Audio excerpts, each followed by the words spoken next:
fish.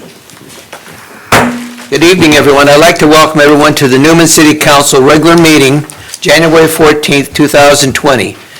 If everyone would please stand for the Pledge of Allegiance to the flag and remain standing for the invocation. Ready to begin. I pledge allegiance to the flag of the United States of America and to the republic for which it stands, one nation, under God, indivisible, with liberty and justice for all.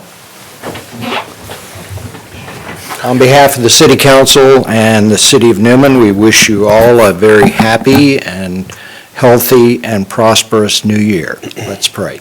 Most gracious Father, as we go into this new year, we ask your blessings on this council and on our community. In Jesus' name, amen. Amen.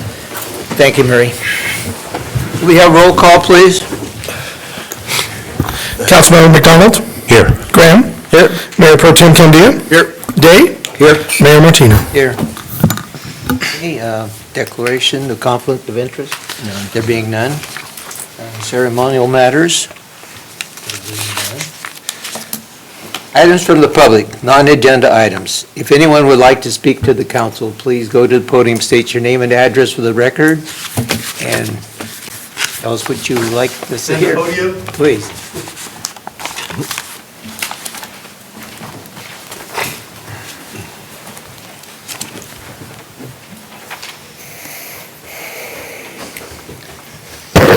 Good evening.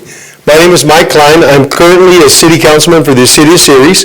I just wanted to introduce myself to you because, as everybody knows, Supervisor DeMartini of District 5 has decided not to run for re-election, and I am one of the candidates that are running for Supervisor DeMartini's spot in District 5, and I wanted to introduce myself to you so you would at least know who two of the candidates are. It's going to be a very interesting race. So I just like to, say hello to you. I've sat on the STAMCOG board with Mr. Canada for a while. I just got reappointed to the STAMCOG board for this 2020 calendar year. So hopefully you'll see a lot more of me. Okay. Well, thank you, Mike. Yeah. You're welcome for coming tonight. To all of you guys. Anyone else like to speak to the council? Okay, no one. So we're going to move on to the 8, which is consent calendar. A, waive all readings of ordinance and resolutions except by title. B, approval of warrants. C, approval of minutes of the December 10th, 2019 meeting. D, adopt resolution number 2020, next number, a resolution of the City of Newman City Council authorizing and directing an application to be made to obtain grant under the Sustainable Groundwater Management Grant Program, Planning Grant Round 3, Round 3, and to enter into an agreement with the California Department of Water Resources to receive a grant for the Delta Mendota Subbasin Supplemental GSP development proposal. I move that we approve the consent calendar as read. And I'll second that. We have a motion and a second. All in favor, say aye. Aye. Opposed? Motion carried 5-0. Thank you. Number 9 is a public hearing. There is no public hearing tonight, so we'll move on to 10, which is regular business. First reading and introduction of ordinance number 2020. Next number, an ordinance of the City Council of the City of Newman, amending Title 13 Business Regulations, adding Chapter 3.14, sidewalk vending of the Newman City Code. Thank you, Mayor. I'll go ahead and take this one. As you know, the state of California is doing it again, and so they passed legislation which is called SB 946, and it's a law regulating sidewalk vendors and our ability to govern them. So it actually makes it a little bit easier, a lot easier for these sidewalk vendors to start operating businesses in the public right-of-way, which puts some of our businesses at a disadvantage that are paying property tax and hiring a lot of people. So with that, if we did not adopt any ordinances governing the regulation of them by setting standards and/or permitting process, then it automatically defaults to the state provisions. So with that, we've proposed some standards and an application process that would allow these sidewalk vendors to operate within our community. It sets some insurance requirements, because that's very important if they're going to be insuring in there. Some of the standards also make sure that we still have accessibility so people can freely walk in the sidewalks. They can't block the whole sidewalk. There's location requirements, meaning they can't be within 200 feet of a farmer's market or the fall festival or something like that. There's also provisions in there about use of umbrellas and tables and some of the other things on there. So we think that we wanted to bring this forward to you because we think it's important to protect the public health and safety of our community by adopting these standards and making sure that the people that are going through this process are reputable vendors. And we're making sure that the people and the food that they provide and all that is safe, so we'll double check and make sure they got health permits and everything if they're going to be selling food and some of those other things as well. We didn't want people, vendors showing up at our farmer's market that are paying $25 and all of a sudden a sidewalk vendor shows up right outside of it and they're trying to capitalize on our event as well. So it also puts provisions on there about when they can operate in residential areas. So they basically can operate in a residential area from 9 a.m. to 5 p.m. If you don't regulate that, then, you don't want your neighbor operating a business late into the night, and there's traffic coming through your court all the time. So, it is still is a residential area, and we're trying to protect the integrity of the residential areas by having those standards as well. So with that, the rest of the stuff is in there, but I just wanted to hit the highlights for you. So tonight, we're asking you to go ahead and have the first reading, waive the first reading, and introduce this ordinance. We have noticed for our next meeting, there'll be a public hearing, and that's already been posted in our local publication to have that. So with that, I can answer any questions that you may have. And again, this is for the non-motorized ones. Like a ice cream truck is a little bit different because they're motorized, but the ones that pedal, they'll fall under this. Any questions? Move for the first reading and introduction of ordinance number 2020, next in number, an ordinance of the City Council of the City of Newman amending Title 13 Business Regulation, adding Chapter 3.14, sidewalk vending of the City of Newman Code. I'll second that. Okay, a motion been made and second. All in favor, say aye. Aye. Opposed? Motion carried 5-0. Item 11, items from District 5, Stanislaus County Supervisor, Mr. Jim DiMartini. It's a good thing you got here on time, Jim. Yeah.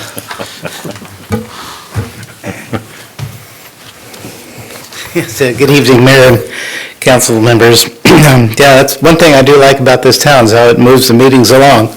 I have to compliment the police chief, too, for keeping order tonight. So I don't have very much for you tonight. It's the beginning of the year and we're just getting started again. Not a whole lot goes on in December, especially the last couple of weeks.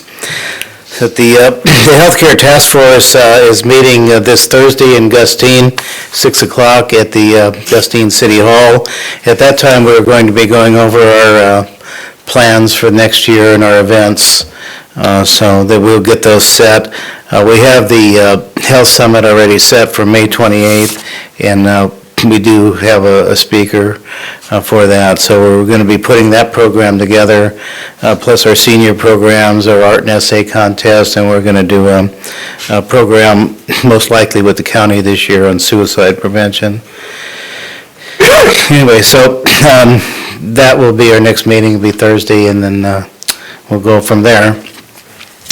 There's nothing much going on anymore. I told you last month with the Crow's Landing Air Base, we've hired a firm that's doing the engineering for that. It's going to take them most of the year to do that. It's a several $million job. And then we should be able to start construction on that base in the spring, I guess. I don't think it'll be in the winter. But they're doing plans for storm drainage and roads mostly. And that's actually, it's a bigger job than you'd think, because it's millions of dollars to do this. But anyway, it is moving along, and I think that someday, there'll be some development out there. It's been a lot of years in the making, but it's really starting to happen now. There's a lot been done that you just can't see it, it's all paperwork and environmental stuff and engineering and all that, but it's things that have to be done first. And then there's Del Puerto Reservoir is also, slowly inching ahead, and environmental work is being done on that too. There is some component for recreation in that too that's being put together too. Pretty hard to get a reservoir in California, but I think this one has a pretty good chance because it's a really good project. In the irrigation district, even CCID that goes through this area here is behind it also, along with the Patterson Irrigation District and Del Puerto. You said they're talking about putting some recreation stuff on it, because originally they weren't. Well, there is a little bit. They don't want to put boats or anything in the water, but they are like picnic grounds. I know they work with the Audubon Society for some bird watching. They've identified 3 different areas where they're going to have some recreational facilities. They said that they didn't really want to launch boats in there because the water level is going to go up and down, drastically a lot there. It'll be up high at the beginning of the season and be down very low at the end. But there's the area just where the dam is to the north, in Del Puerto Creek is one. The beginning of the reservoir as you go into Del Puerto Canyon Road, and then farther up, a couple of miles there at the end of the reservoir is the third place. We had a meeting there with their county parks department and Patterson Parks and the Del Puerto Irrigation District, so I know where they're going to be. But that's being done now, being put together, and then of course the environmental work in California is always substantial. It'll take longer to do the environmental work than it'll actually take to build the dam. This is California. Yep. Same way with the bridges, they're the same way. Then everything takes a long time here. If you look at the stuff that I mentioned, the Del Puerto Reservoir, the bridges that we're working on now, and the Crow's Landing Air Base, it's just years to get anything done there. And even one like the Hills Ferry Bridge, which is a dangerous bridge, it's weakened, and it's really not a safe bridge anymore, and still you're looking at years to get that thing replaced. And though that is moving along, that is a high priority for the county because we do have some money identified for that, and we have to meet some timelines. The problem with that bridge is we only expected to shore it up, and now because of its condition, we have to completely remove it and replace it. So it's turned into pretty good sized project to a huge project now. Anyway, that's all I have for you, unless you have any A couple of questions. questions for you, Supervisor DeMartini. One is going back to the Crow's Landing project. At one point in time, we talked about a trauma center, and we were looking at one point in time at that Crow's Landing Air Base to basically filter that in and part of the master plan over there. Is that still talked about? Yeah, it is a little bit. I mean, that was something that I was supporting too. Because in the meantime, there's been an urgent care clinic gone in Patterson. The intent, long-term was actually to have another small hospital out here as a replacement to the Del Puerto Hospital on the west side. You said a trauma center, that's what I thought you said. So, Yes. Yeah. Yes. And my hearing's not what it used to be, so I wanted to be sure that I didn't answer the question there different to what you asked it. Yeah. But there hasn't really been any decisions on what is going to go in there now. It's all on putting in the water supply, hooking up the sewer system to Patterson, and the storm drainage, which is a big deal there because there's an 80-foot slope on that. Even though it looks flat, it's not. And then you have a creek running through it. Right. And so that's really where everything is at right now. once we get going on that, then I think more of a plan would be to what's going to go in there. And really, we need a developer to help us. The county is not really, I don't believe, is capable of developing that pace. But we're going to put in $22 million in it, so we can, get the roads in and get the wells put in, and which we're going to hook up Crow's Landing, a little town there with our water system. We can put in a lot of the infrastructure, but as far as putting the park in and getting businesses there, that's really somebody different than government really needs to be doing that.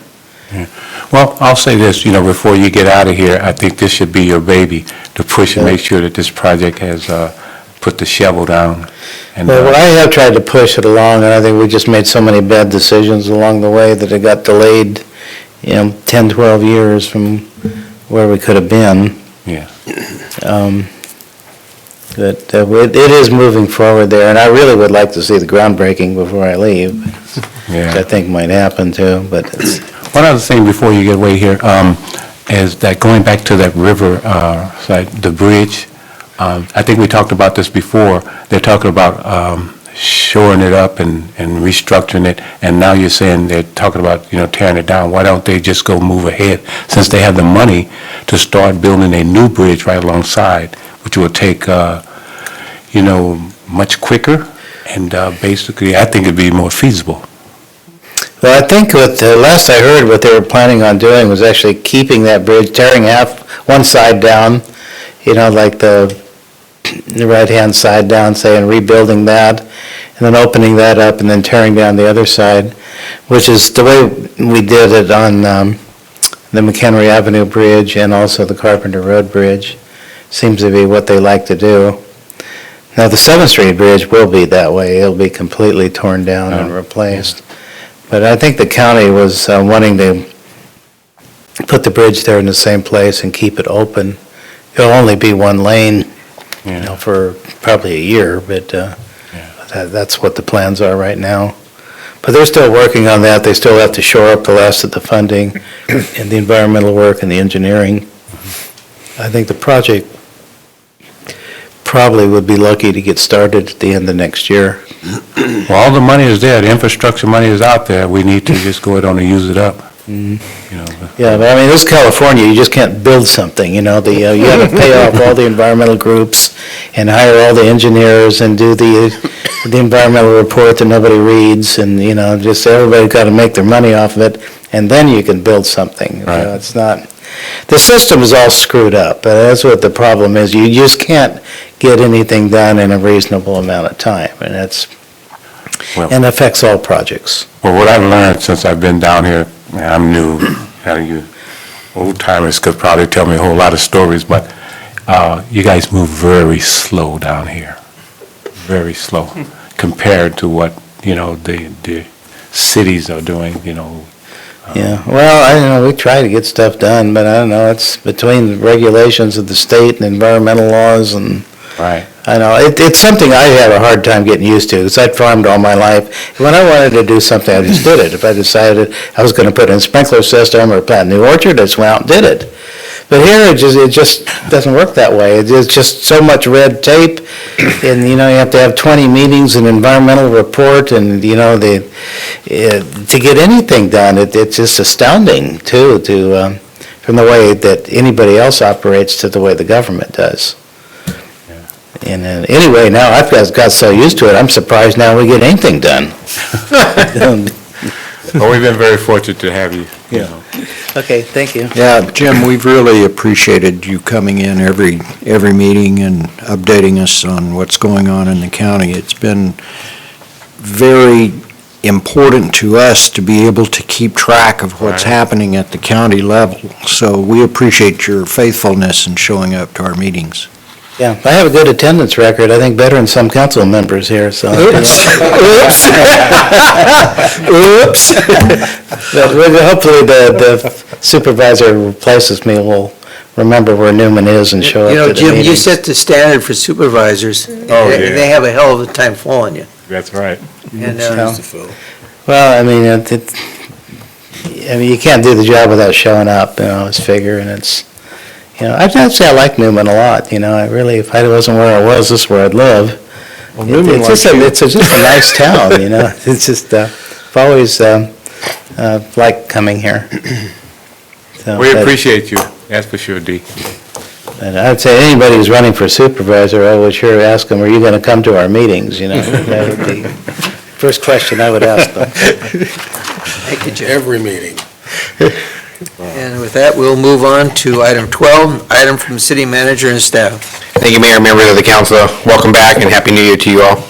I always want to start off by, thanking Councilmember Graham, who stepped forward and, was MC at our vigil on December 26th for Corporal Singh. And then there's also a long list of people, if you just indulge me a few minutes here, that I can just want to thank.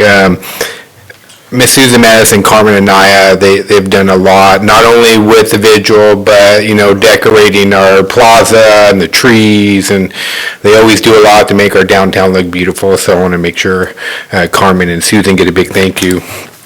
Sheriff Dirksey came out, that was very grateful of him. Stanislaus K-9 came out, as well as a lot of K-9 officers from around the valley. I mean, there were some from Merced County, San Joaquin County, and obviously Stanislaus County was well represented from their law enforcement agencies. The Dennis Wallace Foundation came out. Blue Line Wives were tremendous in helping put this event together, so I wanted to thank them as well. Nob Hill had a generous donation for cookies. And the Newman Fire Department, they were out there helping things get planned and running traffic controls and some of the other things. Public Works Department was out there. Brittany Ochoa and Michael Passarelli from State Farm, they donated the DJ sound system so that we could be projecting out and everybody could hear us as well.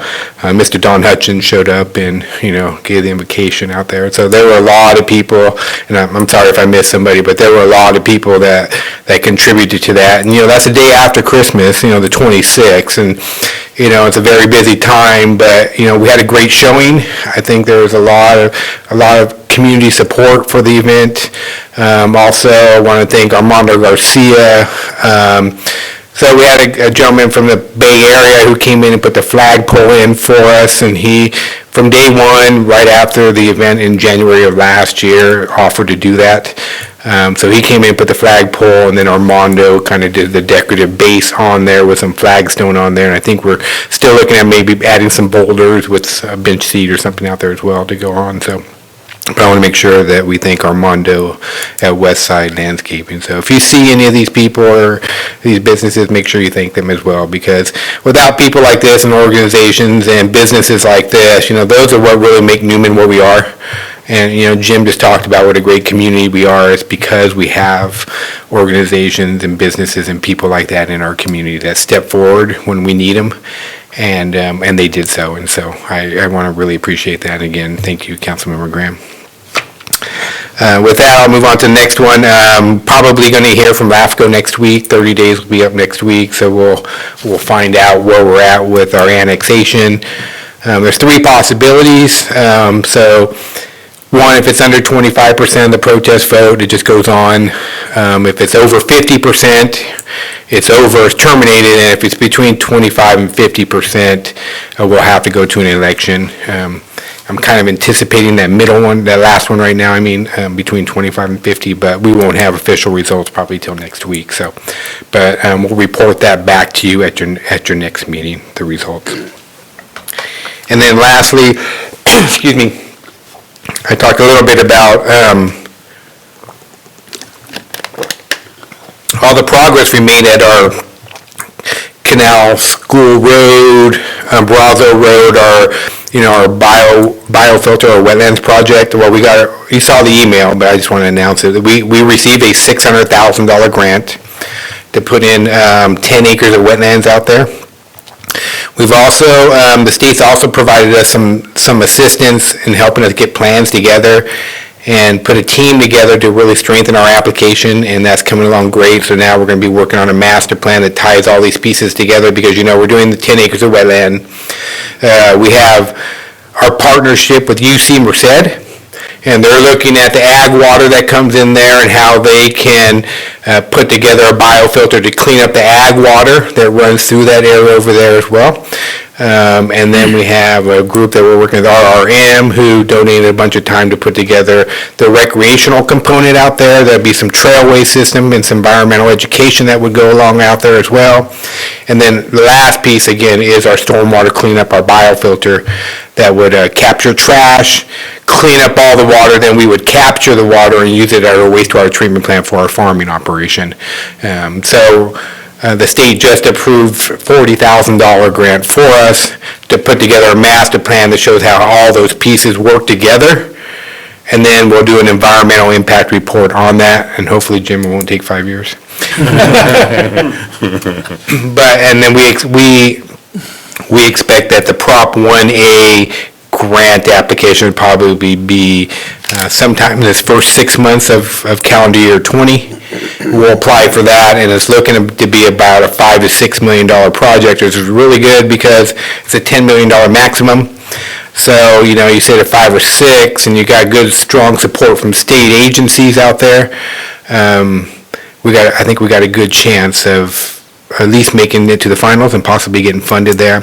And now we have members on our team that speak this environmental language in terms of biodiversity and wetlands and all the other things that go along with that. So we have a really strong team in place, and we're really confident as we move forward with this.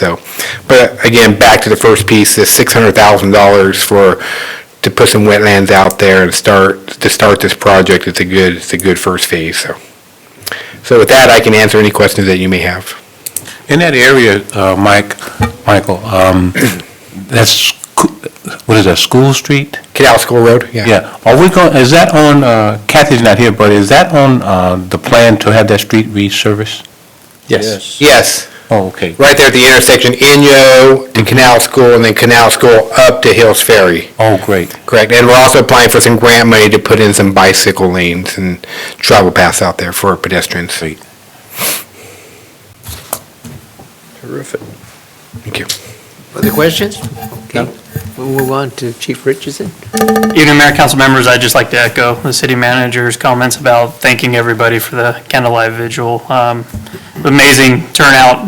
Most of you probably couldn't see, but from the stage, looking back, it was very similar to the first vigil we had the previous year, and with the amount of people and the support meant a lot to the department, and it meant a lot to me. So I'd like to thank everybody and the city for planning it all. They did a tremendous job. So thank you guys.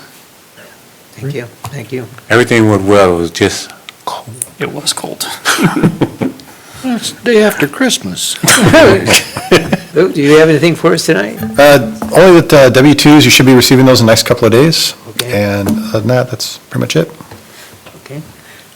Chief Bowen? Good evening, Council and Mayor. Op Area Council meeting will be Thursday. Councilmember Day and me will be heading out there. If you guys have any questions or concerns before the meeting, please shoot them my way, and I'll address them at the meeting. Other than that, we're working through our EMS portion. For the beginning of the year, we do a lot of our continuing education and all that, which will get recertification for our EMTs. You may have saw the article in the paper about how we're working with Mountain Valley and the ambulance to help increase our emergency medical services in town. So we're continuing to build on that agreement and work with the ambulance. Other than that, I can answer any questions you guys may have. Firefighter Alvarez?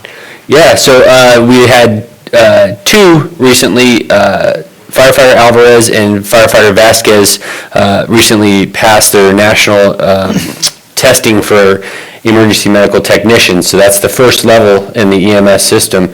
And so we now are up to 12 EMTs, which is over half our department, and we're anticipating a couple more. So that's great for us because now our community gets that response from our fire department if our ambulances are out of town or they down a unit or something like that. So you're going to be able to maintain that coverage at the EMT level. So it's a good thing. And that means we're growing, right? We are growing, yeah. Yep. That's great. Thank you very much, Outstanding. Chief. Thank you. Yeah, I got a couple of things. Again, I want to piggyback on what Michael and Chief had to say. It was amazing how many people showed up out at the candlelight vigil for Corporal Singh. Thank the community, all the people that showed up, all the city and that put in all the work, as well as all the people that donated their time and the businesses that donated supplies and everything. To put that together was a lot of work, and it turned out well, and the amount of people that showed up was, again, impressive for being the day after Christmas. A year later, it's just good to show that people haven't, forgot and let it go, because it is big. All the candidates running for a gym spot, well, good luck. You guys got big shoes to fill. That's Good right. luck to you, all of you guys. Excited about the Wetland Project, Michael. That's all good news, and I think that'll be an outstanding project. If we can get that to come to for the city, it'll be big. And Happy New Year to everybody. The first month is almost half over already. Nice. Yeah. Jeez. Roy? Happy New Year's to all of you. And I just want to say, how proud I am to be a Newman resident of your dedicated people like yourself. Chief, you're such a dedicated guy, I just love you for that. Lou, Keith, you guys are such dedicated people. You don't find that too often, and sometimes, you don't hear, how we feel. And I just want to, commend you guys. And every time I get a chance, I just want to let you guys know how proud I am. And even my council members, sometimes we're late, and sometimes we play golf, and, What's wrong with that? but listen, I'm very proud of you all too, the hard work that you guys put in. Michael and Mike, you guys are dedicated people, and you guys keep us, to where we can sleep at night. And I can say this, Pastor Bruce and Pastor Juanita, we can sleep well at night. These people are dedicated in terms of what they're doing, and I appreciate that. That's all I have, man. Just Happy New Year. Nick? Happy New Year. Happy New Year. And you? Happy New Year. I spent 2 days last week at the county offices on the CBDG grants for federal, state, and county for the coming year. I think we reviewed and scored about close to 35, I believe it was 35 grants that we reviewed and had presentations over a 2-day period. The grant requesters came in and gave us a brief overview, and we had the hard package to look at for their grants. Some of these grants are very good for the west side. They're providing anticipated services for homeless, for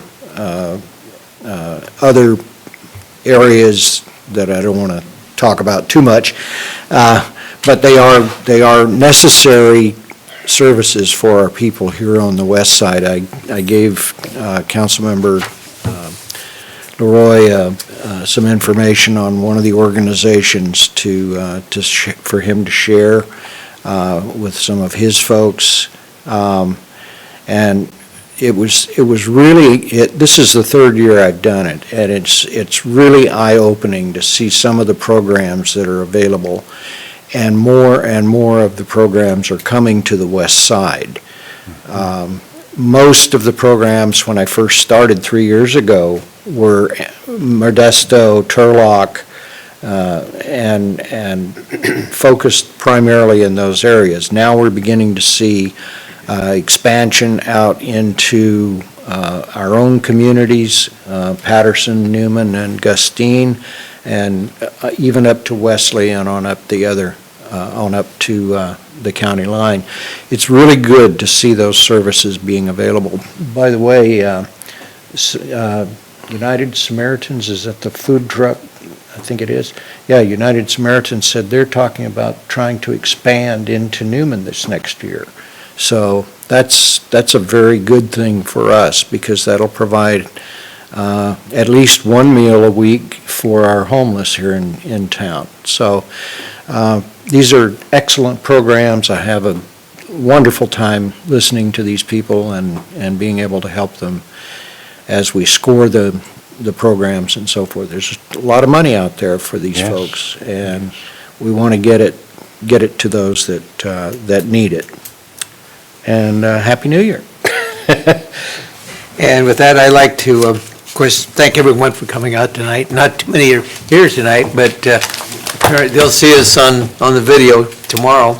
I like all the comments from everyone and how they feel about Newman, you know, and I'm just happy that I live in Newman. It's a great place to live, and look for some big and better things next year. Anyway, thank you again, and I'd like to ask for adjournment. So move. Second. Motion adjourned. Second. All in favor, say aye. Aye. We are adjourned. Thank you. Yeah, man.